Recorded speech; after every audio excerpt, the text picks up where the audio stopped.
नमस्कार विद्यार्थी मित्रांनो. 16 जुलै 2024 रोजी मुंबई लोहमार्ग येथे जो पोलीस वाहन चालकाचा पेपर घेण्यात आला होता, त्या पेपरमध्ये जे तांत्रिक घटकावर प्रश्न विचारण्यात आले होते ते आपण पाहणार आहोत. पहिला प्रश्न आहे, मोटार वाहन कायदा हा कोणत्या वर्षाचा आहे? तर या प्रश्नाचे योग्य उत्तर आहे ऑप्शन बी 1988. पुढचा प्रश्न पहा, मोटार वाहन कायदा कलम 216 नुसार अवजड मालवाहक याचा अर्थ म्हणजे मालवाहू वाहनाचे भाररहित वजन किती किलोग्राम असते? तर या प्रश्नाचे योग्य उत्तर आहे ऑप्शन डी 12,000 किलोग्रामपेक्षा जास्त. पुढचा प्रश्न, खालीलपैकी कोणत्या ठिकाणी मोटार चालकाने सावधगिरी बाळगावी?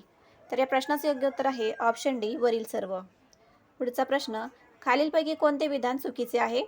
तर या प्रश्नाचे योग्य उत्तर आहे ऑप्शन डी ट्रॅक्टर चालकाने ट्रॅक्टरवर व्यक्तीला वाहून न्यावे. पुढचा प्रश्न पहा, महाराष्ट्र मोटार वाहन अधिनियम या कायद्याची अंमलबजावणी कधीपासून झाली? तर या प्रश्नाचे योग्य उत्तर आहे ऑप्शन सी 1989.